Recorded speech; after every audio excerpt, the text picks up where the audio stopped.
And in our top business story, UAE residents from the UK over the age of 55 can now withdraw their full pension tax-free off the back of the UK-UAE treaty, which will become effective in the new tax year on April the 6th. The new double tax agreement between the UK and the UAE goes live this week, which, according to an expert at Old Mutual Wealth, represents a significant milestone in the UAE-UK relationship. According to David Denton, the head of international technical sales, the benefit is applicable to anyone who holds a UK pension, both British and other nationalities, and could equally apply to GCC investors who have saved into a UK pension scheme. He also warned, however, that the new ruling could encourage people to strip out their pension savings, something which could have other implications.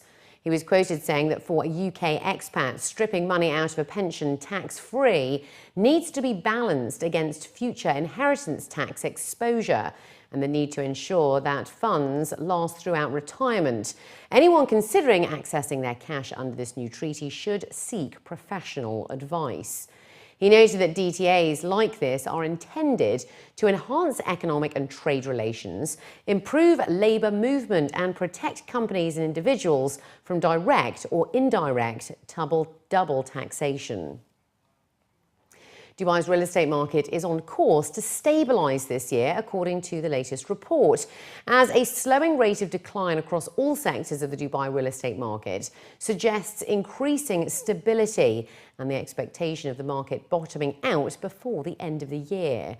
The Clutton's Dubai Spring 2017 Property Market Outlook reports that despite the persistence of market corrections in Q1, average residential prices have moderated by 0.9%, with the annual rate of decline slowing from minus 8.8% at the close of 2016 to minus 7.8% at the end of March. Increasing supply, changing demand for executive positions, and increasing rent moderation are all expected to continue to impact the market this year. It added that the off-plan residential sales market has remained resilient and has accounted for 53% of all deals in 2016, suggesting that investor confidence remains strong. Tenant demand has eased over the last 12 months and has contributed to a 9.9% drop in average rents last year, and a sudden strengthening of the US dollar over the last 9 months has added to the challenges. 12 of the 32 sub-markets monitored by Clutton's registered price declines during Q1, with the Burj Khalifa Tower at minus 6.9% leading the price falls. Officials stated that they expect rents will continue moderating during 2017, with an average decline of 5 to 7% likely over the course of the next 6 months. Aldar Properties has awarded its main 500 million dirham contract for Mayan on Yas Island to Gantut General Construction. The contract will deliver 5 11-storey buildings comprising of 512 units, 19 of which will be luxury beach villas overlooking the Yas shoreline. Mayan offers studios, 1, 2, 3 and 4-bedroom apartments, as well as a select number of golf course homes. Mayan residents will also benefit from the community's multiple swimming pools, children's play areas, gymnasiums and retail outlets, as well as natural mangroves. Talal Al-Dayebi, the CEO at Aldar, stated that since they launched Mayan last year, they've seen strong interest, which they expect to continue. Abu Dhabi expects a 10% rise in hotel guests this year to reach 4.9 million visitors off the back of reported growth in tourist numbers during the first 2 months of the year.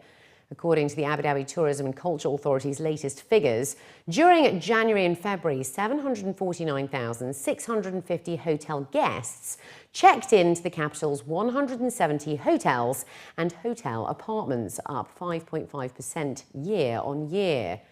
The number of visitors increased by 8% year on year in January, with the popularity of the Al Dhafra and Al Ain regions on the rise. And in February, there was a 4% rise in guest arrivals year on year. This comes as about 4.4 million hotel guests visited the Emirate last year, up 8% over 2015.